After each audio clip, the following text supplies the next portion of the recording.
Welcome to episode 306 of Sports Geek. On this week's episode, I welcome back Charlie Shin, who is now heading up data initiatives at the Indianapolis Colts.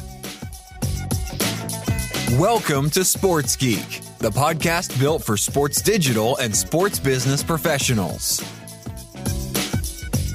And now, here's your host who is scrambling to unban a Facebook Business Manager account, Sean Callanan. Thanks, DJ Joel. Yes, my name is Sean Callanan. You can find me on most places on the internet at Sean Callanan or at Sports Geek, where you find most things Sports Geek. You can contact me, Sean at sportsgeekhq.com. If you would like to try to email me, which you're more than welcome to do as a podcast listener. Yes, Facebook Business Manager, trying to get people's access back. Had a few clients that had some troubles with their Facebook ad accounts and Business Manager and trying to get access again. I can't stress enough, please secure your digital assets, especially with Facebook at the moment. It's going through a bit of a transition change on its back end and a lot of its tools, a lot of change happening there. And when there's a lot of change, there's a lot of bugs and a lot of bugginess and a lot of strange behaviour. It's one that you've got to weather the storm. At the moment, if you're not aware, Facebook Business Manager is becoming Facebook Business Suite. They're trying to consolidate and improve some of the tools available to business owners that use assets across Facebook, whether it be Facebook pages, Instagram accounts, WhatsApp, and the like. There's a new creator tool that keeps getting better and better, in my opinion, and really offers some options there. They're obviously changing the way that Instagram can be accessed and how you can award access to Instagram now that you can post from the creator tool.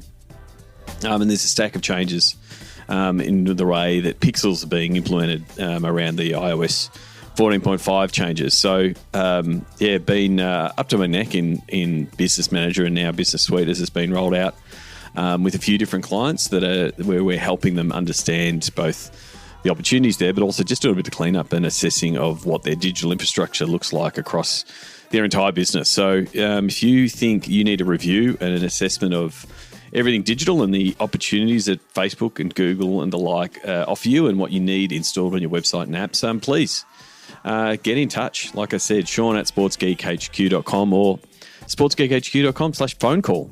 You can book in a time, or maybe you can book in a Pick My Brain session for me to go and assess what you've got set up currently and what you could do.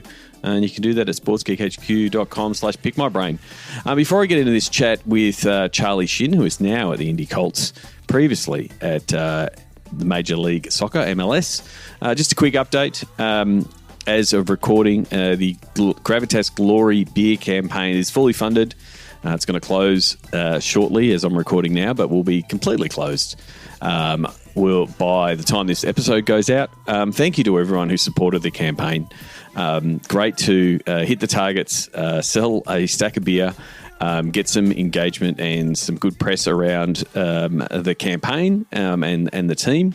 So it's definitely a model I'll be exploring more with Gravitas around crowdfunding and chasing new exciting collaborations.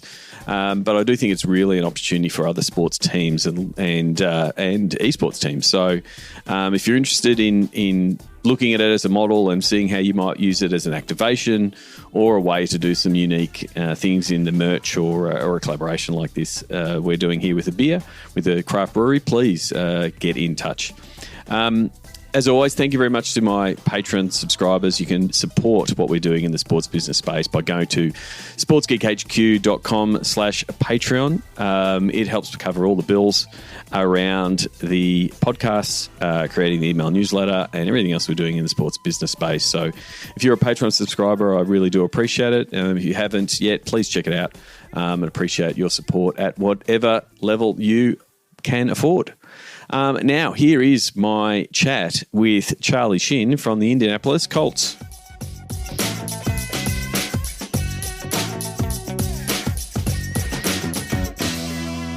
Very happy to welcome back a good friend of mine who is now with the Indianapolis Colts. He's the VP of Data, Strategy and Analytics. Charlie Shin, welcome back to the podcast. Sean, it's great to be back. I'm excited to actually speak to you and see your face. It's been a long time, so thanks for having me. Yes. The yearly sojourn and the normal catch up that we normally would have at a conference like seat has obviously been stopped when I can't travel and no one can travel. But yeah, I was looking through my notes and you were my 100th on the 100th episode of Sports Geek. So it's great to have you back post 300 to sort of catch up where you're at, what you've been doing, and I guess how you've been dealing with the last 15 months that the whole sports industry's been dealing with. So. When we last spoke, you were working at Major League Soccer in a data strategy analytics role, and MLS has gone from strength to strength since we spoke. You can get into a debate if it's in the Big Four or it's now in the Big Five, and how it's nipping at the heels of the big leagues. What were some of the key projects and key wins that you sort of had in your last couple of years at MLS? Wow. There's so many initiatives that really helped drive that league for so many years. Certainly having a lot of the new franchises that have come on board in the last couple of years, and the investments that all of those clubs have made, and the ownership group that consists of those clubs, I think definitely had a huge impact on kind of driving that momentum across our growth. So yep. I think that has played a key role. I mean, we've seen the success of LAFC. Yep. Austin FC just opened their first game with the U.S. national team playing there, and had a really amazing experience just seeing it on TV, and the fans that were attending. I think just all of these additional clubs coming on board, and when they come on board, they fully come on board with everything that they have, from the new stadiums to the actual teams, as well as the front office. So I think that just continues to add on to existing the clubs and the league, and I think that has definitely helped tremendously. And do you think? Sorry, go. Do you think there's a bit of a right place, right time? Like, if we look back at our early years of talking at SEAT and how data and stadium design, and MLS comes in with new stadiums, built by with all the latest bells and whistles of tech, but then also their design with that fan in mind. And so you've got these great new stadiums, new brands, new teams that are driven from a data point of view that sort of like takes all the advantages of everything everyone's learned over the past 10 years. Absolutely. I mean, all the clubs that are coming on board now really benefits from all of the lessons learned from previous clubs, because, one thing that's really good about MLS is the information sharing and the collaboration that exists across the team. So, all the new clubs coming on board, what they do is they talk to the president and the front office and learn about some of the things that they would have done differently, yep.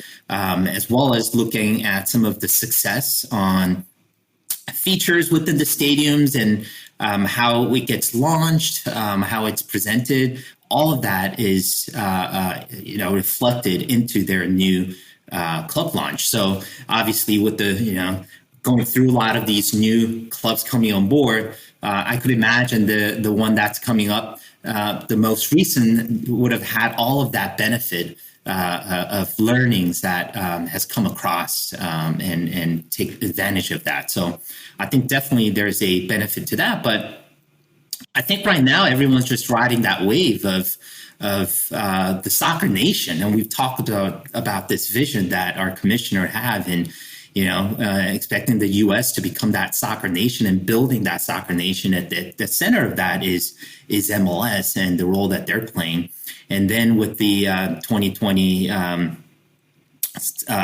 six, right? The Olympics coming, not the Olympics, the World Cup coming to U.S. That's going to be a significant opportunity where they could take the league to the next level, and even potentially become that third or fourth major professional league in the States. And I think they do have that potential.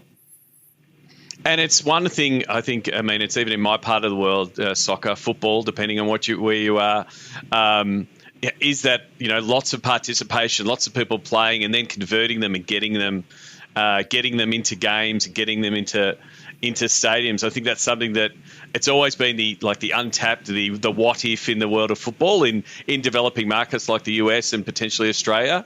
Like, do you think there's like some of that you're starting to see some of that unlocked with, it being a family friendly event and accessible, and all of the hero making that's happening in MLS to really see, the crescendo in 2026? I think there's a lot of components that goes into it, not only the participation, because soccer has always been the number one participated sport in the States for many years. So yep. I think one thing that has helped is seeing soccer players at a global stage. I mean, you look at players like Lusic and his success, and you also see a lot of these national team players being successful domestically as well as internationally.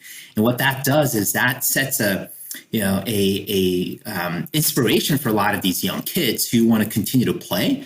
And in the past, they didn't have that idol that they could put in at that international level, and that kind of deterred a lot of the players from transferring from playing soccer over to football or other basketballs and other sports. But now, kids want to be a soccer player, right? They want to become a professional soccer player because they see a lot of great players here at MLS, but also seeing a lot of the U.S. Players being successful overseas. So I think that's setting up a lot of that quality youth development, and that's going to be the kind of the feeding system for the growth of the MLS as well.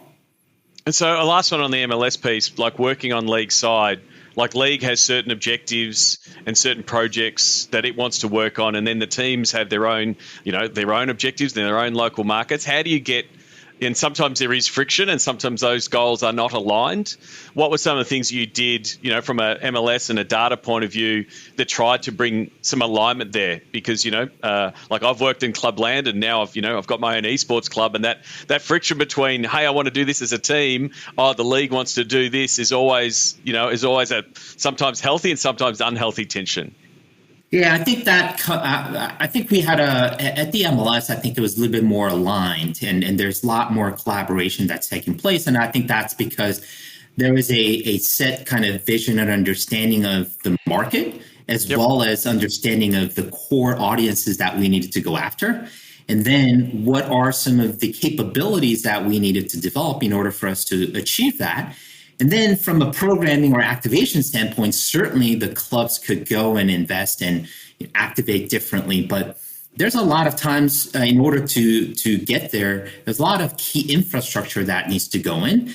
And sometimes it's not the most efficient to have individual clubs do it on their own. So I think at that level is where the league could come in and kind of make that investment, especially on the data and analytic and CRM infrastructures, where there's a lot of role that we played in selecting the most advanced and leading infrastructures, and then creating different partnerships or structures where the clubs could benefit from it. Yep. And then it's a tool, right? So the clubs could go and then do what they want to do and how they want to execute and use that tool.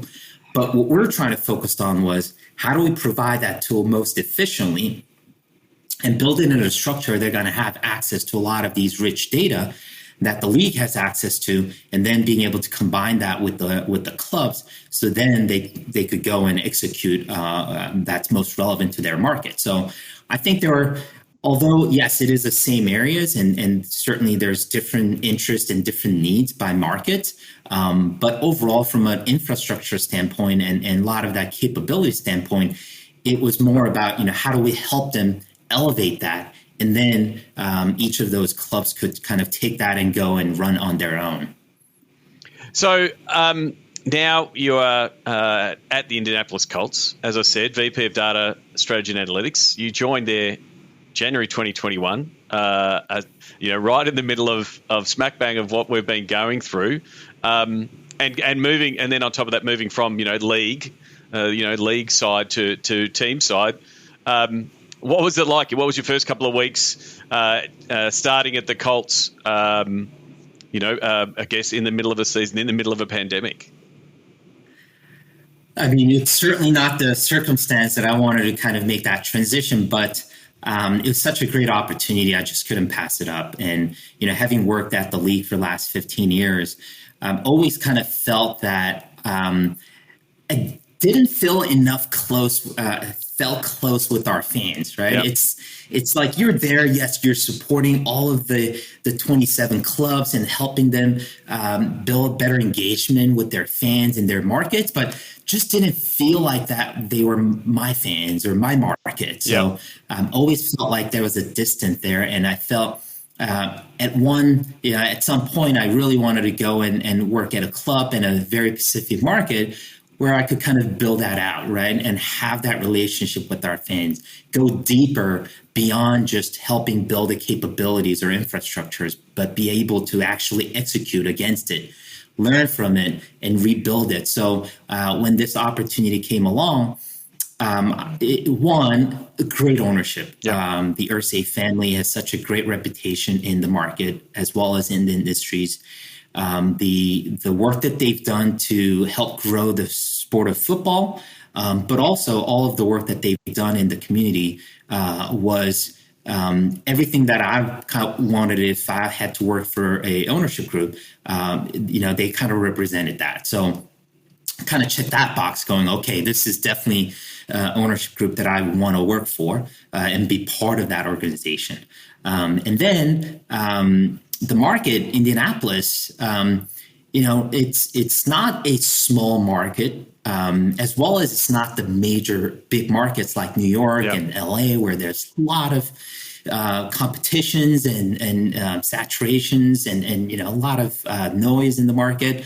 And then, this is not your smaller market either. So I felt like from a market standpoint, it was a good, sustainable, as well as there's not a whole lot of professional competition here, except for the NBA team Pacers across the street. But it was something that I felt like it was manageable. And then I've been in the market a couple of times. We had our MLS draft here in Indianapolis, and obviously I have a relationship with the sales force and having using the tool and having their headquarter here for their marketing cloud gave me opportunity to come in, kind of interact. So I was comfortable coming to the market. So again, check the box. Yep. And then the last piece was really on-field performance.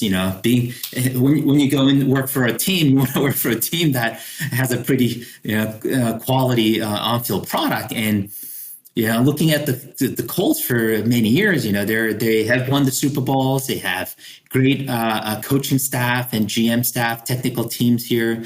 They went to the playoff last year, and we're building off of that momentum. Just got a new quarterback. So there was a lot of good kind of quality coming out of this team and the growth and the future that I saw. I was like, you know what? This is a team that I could certainly support and get behind, and they certainly have the opportunity to win on the field. So that's another one, kind of check the box saying, hey, this is a great team to be part of. Yep.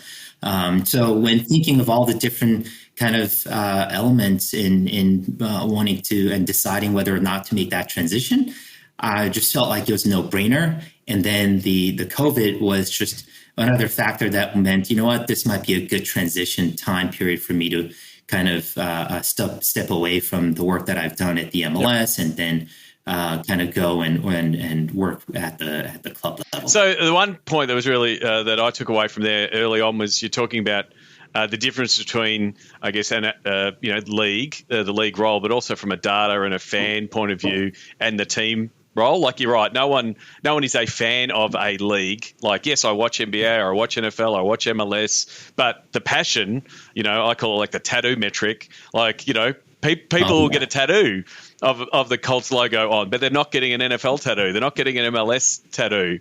And so it's sort of, does that passion, is there, does that change your view of the data, that passion point and that fan avidity that people have for a team? Is it more how does it change the way you look at the data and the analysis of the data?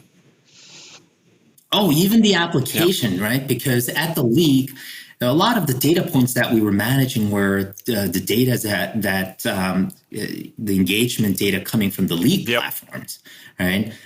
So you're looking at a lot of you certainly get a lot of data from a quality standpoint, but in terms of the quantity standpoint, but in terms of when looking at the quality, it sits with your club level, your ticketing data, your club newsletter engagement data, your club merchandise data. So although we did have some of that access, really couldn't go any deeper in understanding or even needing to analyze it, because a lot of things that we were doing were more on a aggregated level or at a macro level that really didn't allow us to go deeper into understanding in specific markets and specific clubs. So this was a great opportunity for even just being in the club for the last 5 months.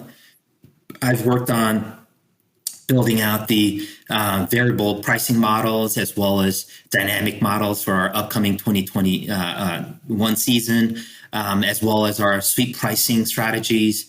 Looking at all of our different data sources to think about different ways that we could engage. Conducted 3 surveys for our season ticket holders, our suite holders. So there's been a lot of work done, and through that, there's also been a lot of insight and understanding of how our fans are engaging with our club. So it was really great to kind of go in deeper, because I felt like I was always scratching the surface and providing directions and hopefully helpful insights and guidance to our clubs, but never really had that chance to go deeper and then actually execute and see the results to be able to apply back to our learnings. And so this was a great opportunity for me to kind of go one step further and actually start engaging with our fans, and then using that market data, using that ticket transactional data to actually make decisions that impact our fans in the markets and help build that growth for our organization. So definitely it's been a great experience. I've learned a lot as well during the last 5 months, but overall it's been everything that I've wanted, kind of imagined. So off to a great start. And I've spoken to a few people that have gone from league to league and gone into roles at the NFL, and they've just remarked on the scale, like just the amount of data, like the amount of attention, the fact that that every home game is a massive event, all the eyeballs that come from around the nation, not just in local market. You're being a data guy and analytics, like how the scale and taking on board all of that information coming in. How has that been early on? You're spot on. The one thing that I kind of noticed making the transition was the scale, for sure. And what I mean by scale isn't size of the front office or anything like that, but from a data standpoint, certainly the size of data that we have access to at a club level is much larger, and it reflects the market size and the fan base and all of that. So it makes sense. But what I've also noticed was, because now I'm at the club NFL, and now I'm getting support from the NFL league and all of the infrastructures and supports that they're providing, I was actually quite surprised at where they were compared to where they were 5-7 years ago, because I know exactly where they were when I was having conversation with my counterpart at the NFL in terms of their vision of where they wanted to go and the areas that they wanted to invest. And, at that point, we were a little bit more further in development of this centralized resource and infrastructure. So, we were kind of talking to them about, hey, this is some of the things that we're doing. And they're like, okay, we're just getting started. And now... But that was the versus of the nimbleness you had at MLS, and you're growing so you can pick and choose, whereas established massive league, like some of those changes came a bit slower for them. But I think it was more about how fast they got to where they are compared to when they started. Like, our initiative started 10 years ago in terms of trying to build this infrastructure. And we're still not even close to where we should be compared to the time that we spent. And that was because, again, we were a league and there was a lot of other priorities and there wasn't a whole lot of investment that were put in to get this kind of off the ground much faster, right? And kind of accelerate that process. Having said that, the NFL kind of started late in terms of their approach to development of this centralized infrastructure. But when I got here and actually saw the details and kind of, when they lift that hood up and I saw the engine, I was blown away because although they started 7 years ago, they're about 3 times further than where MLS is now. And that's all because of I think the investment and the scale that they are able to put in when they put their minds to it and say, okay, this is what we need to build and this is how we're going to support the clubs and this is what we need to do as an organization. They're like, boom. and now. So when they put something into focus, it happens quickly. They put the resource behind it and they can get to where they want to get to as quick as possible. Exactly. And they're at a level where it's like, this is what we wanted to do MLS and you guys are already there. Although you started halfway after we started the whole process. So that just speaks to everything that NFL does in each of these areas where scale, but also kind of speaks to being very methodical and to your point, when they feel like this is it and it fits into their strategy, and then they're putting all the money where their mouth is and saying, okay, we're going to do it. So let's put our efforts and resource and money and get it done. And I feel like that's going to be a huge benefit for a lot of the NFL clubs. Certainly, we're going to try to take advantage of that as much as possible at the Colts. Because they're providing a lot of resources that are, leading edge. And they got a great team. They have an amazing analytic team there right now, led by Justin Friedman, and he's doing an amazing work. And his team has provided so much resource and insights and data for these clubs. I think it's just going to be a huge game changer down the line. Yep, and the piece, the question I want to ask around, being in the strategy role, like going from MLS, which was again in a growth phase and constantly looking at what that looks like, to an established, well-established, terrific foundation. How does your approach, and like, what are some of your key objectives strategically? Because you're more in you're not really in pure growth. Everyone still wants growth. Everyone wants more fans. Everyone wants more revenue. But are you more is it more levers that are being pulled and optimization, or diving into particular areas? Like, what's your focus from a strategic point of view? So right now, I'm really focused on that strategic level, because what I've recognized at the Colts was that they have an amazing operation going on right now in terms of how they sell tickets, how they market, events, sponsorships, and our analytic team. I've walked into our team where our analytic team, as well as our CRM team and our digital marketing team, they're amazing. They're doing a really good job in all of these different areas. They've done a great job, but what they were missing is kind of bringing this all together to be a little bit more strategic in terms of how that organization needed to kind of move forward.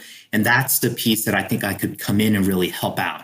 And that's really just taking existing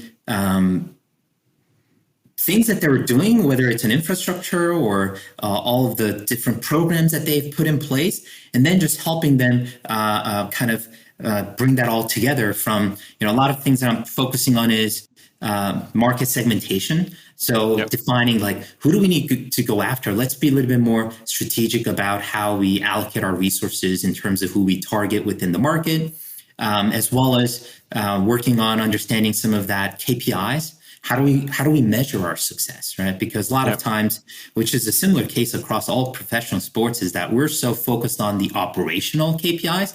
What's our season ticket sales amount? What is our revenues? What's the conversion rates? That's just, we call it that lagging indicator, right?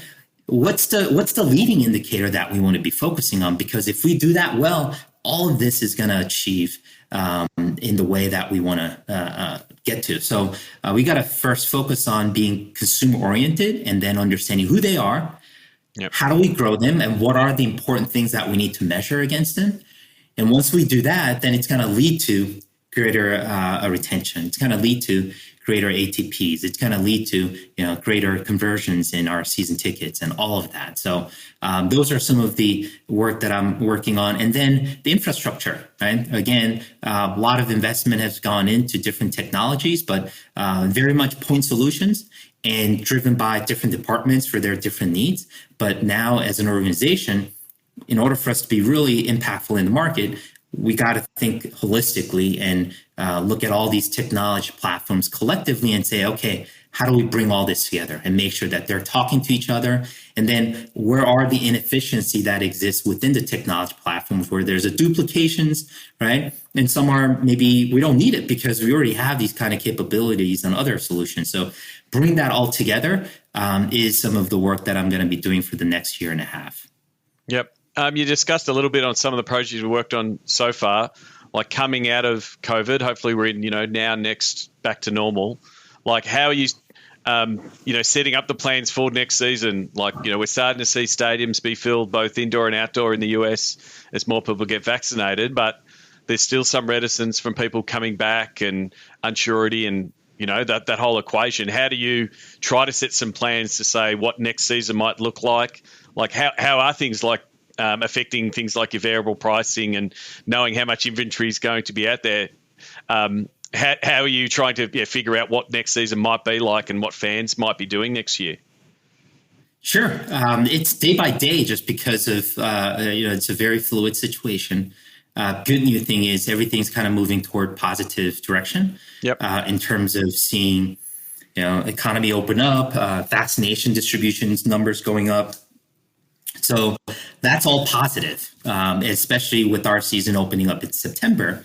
It gives us time to even see that numbers go up even more. So, we're being optimistic, but at the same time, all of the market is really driven by the local guidance in terms of the percentage of capacities and all of that. So we're kind of being optimistic. But one thing that we're recognizing is the people are ready. Yep. I think people are ready to come out.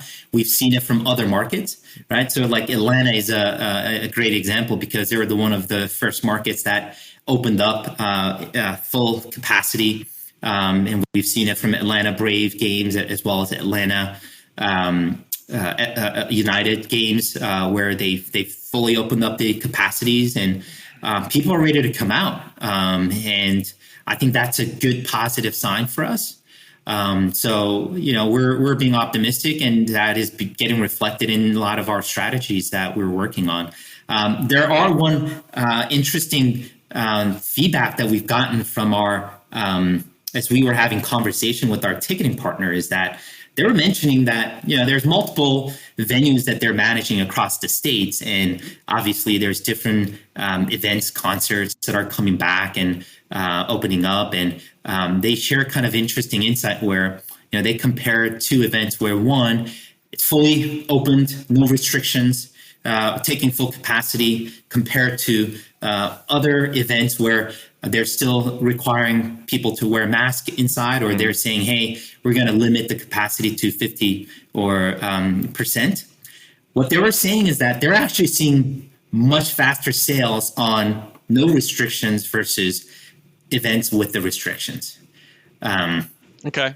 Which would have been it's like the restrictions are causing hesitancy. Exactly. It's impacting a lot of people where because they've been restricted for so many years, so many months now, that it feels like so many years. But they're ready to come out, so they don't want to deal with other additional restrictions. Where I don't want to go to an event when they're requiring me to wear a mask. Then I just want to go to places where it doesn't. So I'm not going to say whether it's good or bad, but I think certainly it's exactly the opposite of what we've seen before, where people didn't want to come out if they didn't have any mask restrictions in place, or they didn't want to come out when there wasn't any kind of protocol being put in place to protect people. So I think the kind of the sides have changed now, and people are ready to come out. And again, that's just a positive sign for us as we continue to prepare for the opening of our season. Terrific. And because fans are now so accustomed to using QR codes, how many QR codes will we see around the Colts Stadium and collecting data when fans do return, Charlie? I mean, data, like the QR codes were pretty much dead and buried 2 years ago, and they've come back with a vengeance. Do you think they'll be used by more sponsor activations and around stadiums more often these days because fans know how to use them, or they get overused and we kill them off as greedy marketers? No, I mean, I don't know, even setting aside QR code, I think just in general, people are more going to be familiar with the usage of digital, right, and their phones. Yep. So as more clubs continue to digitize their tickets and go mobile only versus paper tickets, I think this is a great opportunity and great leverage for kind of making that transition. We're certainly looking to leverage that as well. But I think definitely more people will be used to using their phones and digital tickets, digital engagement. So it just accelerates more engagement through digital platforms, which means there's going to be more data that's going to be generated.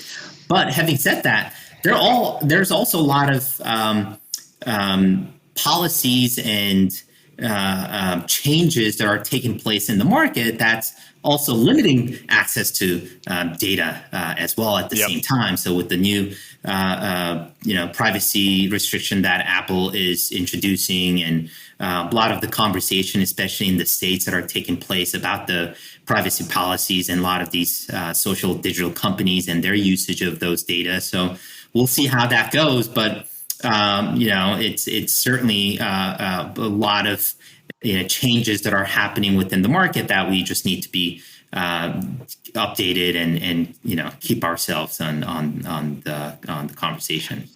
I mean, the trends, like you said there, with iOS bringing changes to not track, Apple talking about not only being able to track it, EDMs and opening up emails. Like, there's a lot of changes ahead for people in the data space and understanding what they're doing. But all of these changes always come with, checks and balances, and there's still going to be ways to see that your campaigns worked and that kind of thing. But it's, I guess, it's just going to be stricter and shows more value of actually owning your own data, and rather than and relying on someone else's database or someone else's data store. And we knew this was coming, right? With the GDPR, and then for us the CCPA, and that's just going to continue to be the storyline.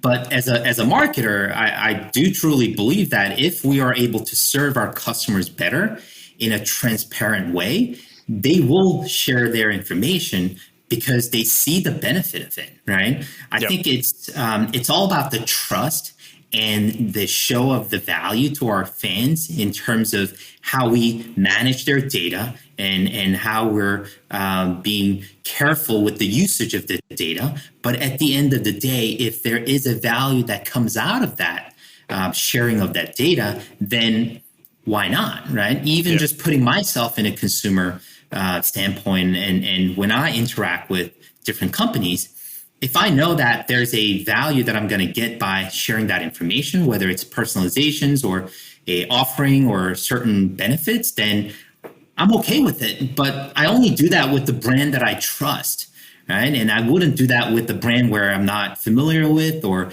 I haven't yet seen the values, or certainly there's been cases where I've shared data and then suddenly I get other information from their affiliations or others. So in those cases, then I'm like turned off right away. So I think it's all about building that relationship and trust with your customers and being able to show them what the value will be if they do share that information. Then all these policy changes shouldn't really have a impact on what we do.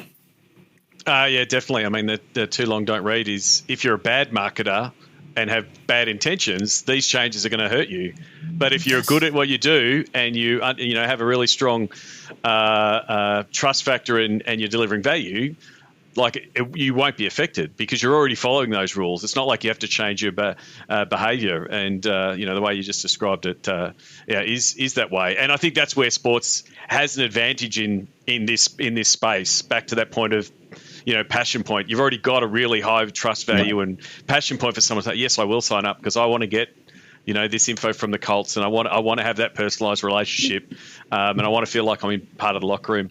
So, Charlie, I really do appreciate you taking up some time of your Friday night. I want to finish with the Sports Geek closing five. Do you remember the first sports event you ever attended? If my memory serves me correctly, it's got to be the Mets game. So I grew up in Jersey. My uncle used to take me to the Mets game. Back then, it was the old Shea Stadium. Well, back then, that old Shea Stadium wasn't so old. So it was actually pleasant. Yeah. And they had an amazing team. So I was fortunate enough. I think that was like back in '84. So I kind of was part of that wave when they actually won the World Series in '86. And that was just an amazing experience. And growing up, that whole experience kind of led me to being a fan of baseball growing up, and the Mets certainly. So that I think that would have been my first kind of major sporting event. Terrific memory. You've been to a lot of sports events over your time, and been a lot of different stadiums and venues. Is there a favourite food memory or a go-to food when you go to a sports event? So there's a couple of different menus across different countries. I would have to say, in the States, it's I've mentioned that I love the baseball when I was growing up. It's the Cracker Jack peanut popcorn.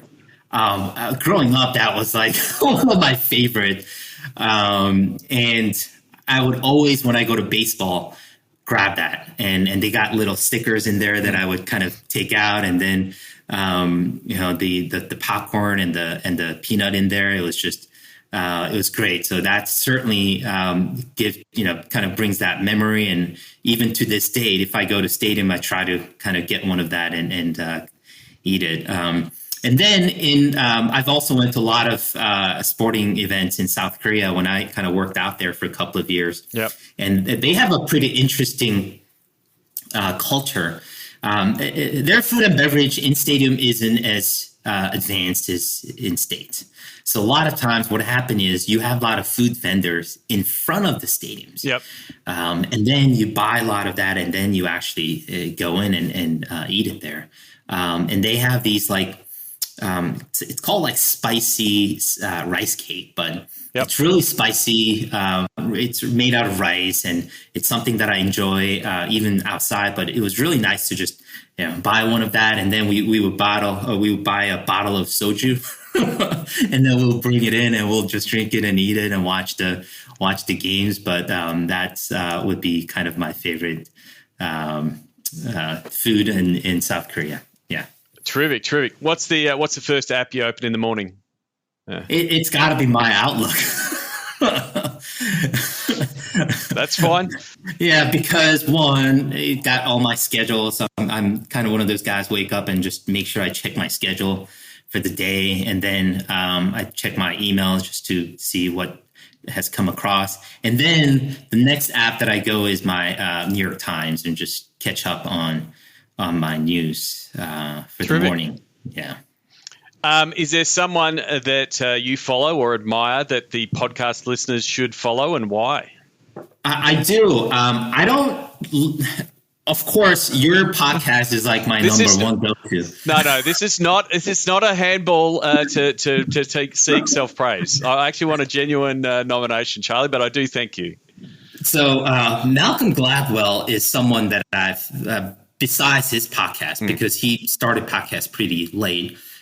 He was more of the writer, as you know, but I've loved all of his books. And I just love how he thinks, and just, how he just questions and talks, and I've always enjoyed that in a book.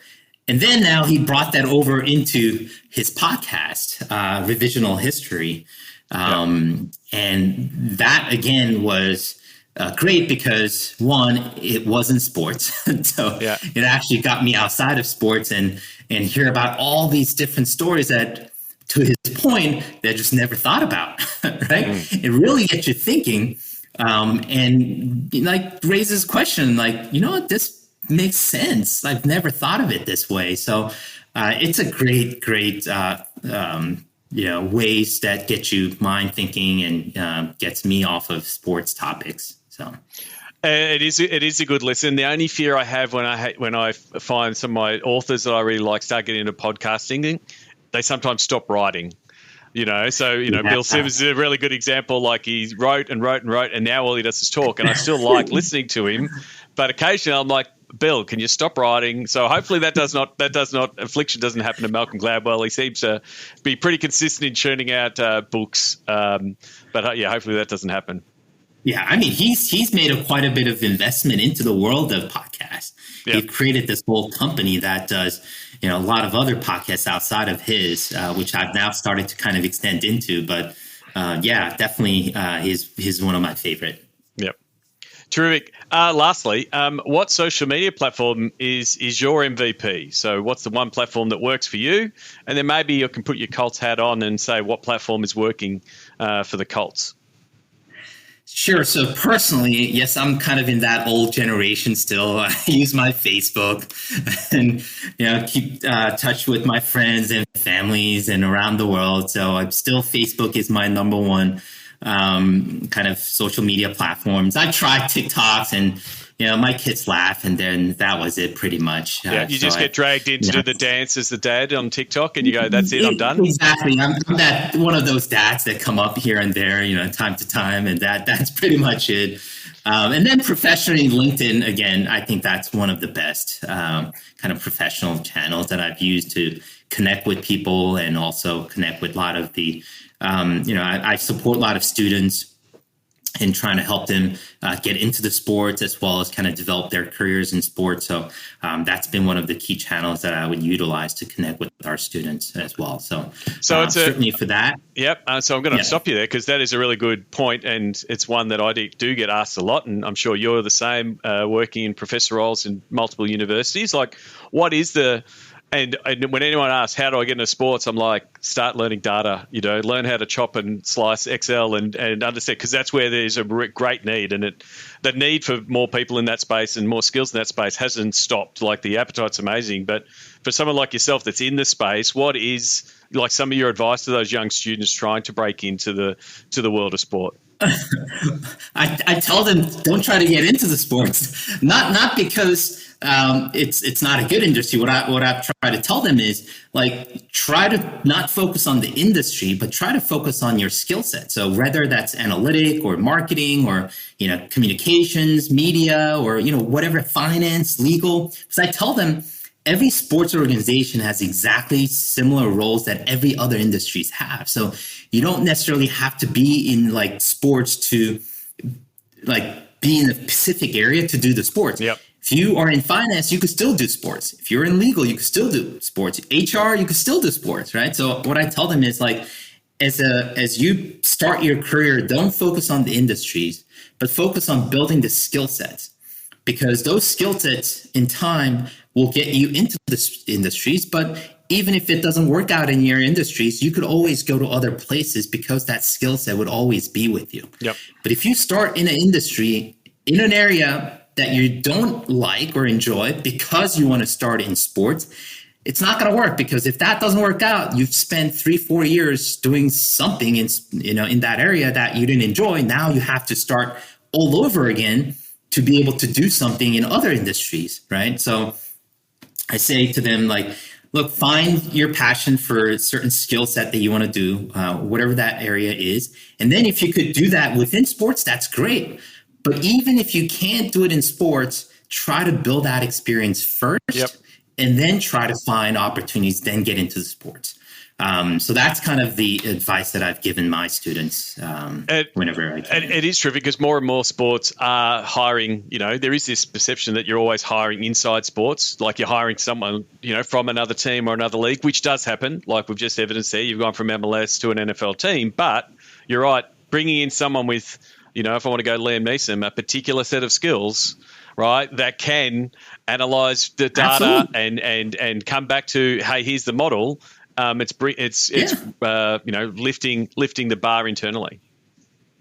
The only reason I was able to get into MLS is because of all the CRM experience that I've built over the years working at a consulting firm for other industries like credit cards, CPGs, consumer electronics, finance, insurance, right? All of that experience has led me to find that opportunity within MLS because of that skill set. So I tell them, look, I got in sports very late. So after spending about 7-8 years in my career, that's when I made transition into sports with all of that experience. Yep. So I tell them, don't rush, right? Sports industry isn't going anywhere. It's always going to be there. Yep. Go build your skill set and you'll find that opportunity as different opportunities come along. Well, Charlie, I really do appreciate your time. Where, if people are listening to this podcast and they want to reach out to you and say, Charlie, I really enjoyed the podcast, this is me telling everyone to do that. Where should they reach out to you? Is it LinkedIn, and is that the best platform? LinkedIn is the best way to reach out to me. And you could just type in my name and I'm sure you'll find it. And then, my handle for Twitter is CRM in Sports. So that's another avenue that they could reach out to me in. I try to tweet as much as possible, but like I said, I'm more on the Facebook, but that's more of a personal, so I don't accept any. So LinkedIn, look up Charlie on LinkedIn. If you're connected with me, you'll find Charlie because we are connected. If you're not connected with both of us, then you're doing it wrong. Please send us both a LinkedIn invite and say you listen to the podcast. Charlie, I hope to be able to get back to the United States soon and hopefully get to a Colts game. It's one of the NFL venues I haven't been to. I've been lucky enough to see the Colts facility. So I look forward to be able to come back and catching a Colts game and hopefully catching up at a conference sometime in the near future. Hopefully so, and you will always be welcome here in Indianapolis.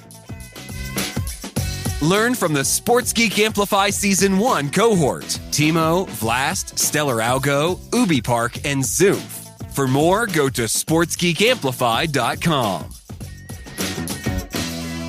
Thanks again to Charlie Shin.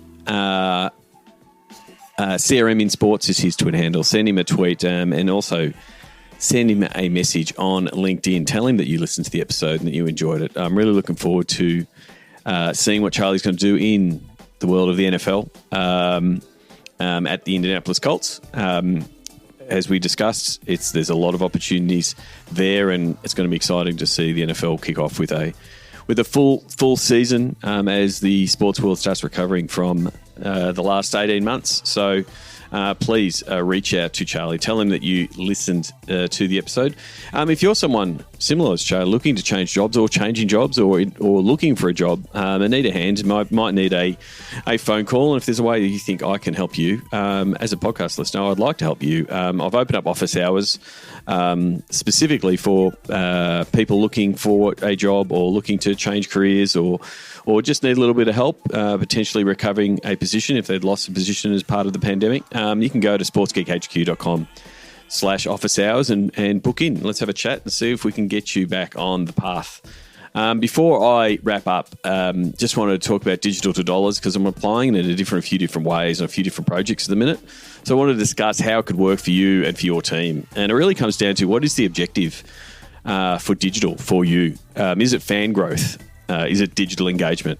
Is it delivery for your sponsors? Is it increasing revenue from digital? And those things can be different for different people and for different clients. But the digital dollars process can offer solutions in that. Fan growth really sits in knowing your audience, understanding your audience, diving in and trying to find those audiences of opportunity, finding those different audiences that you can start serving with particular content and particular channels, which is know your content, know your distribution. Digital engagement is, again, across that same sort of those same three pillars. What are the audience you want to engage? What's the content that's going to engage them? And what is the best platform to engage them on? Delivery for sponsors starts to go into the back end of digital to dollars in knowing your value and knowing your pitch.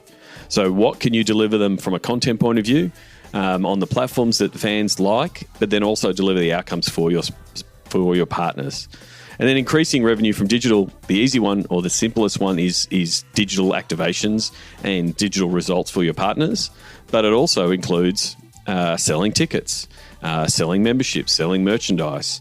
How can you use digital as a marketing channel from a point of view of creating the content, using the right distribution channels, and then, as I was talking about earlier, using things like Facebook advertising to amplify that message, but also look at conversions and actually drive sales. So very adaptable, worked at grassroots sport all the way up to pro teams and leagues.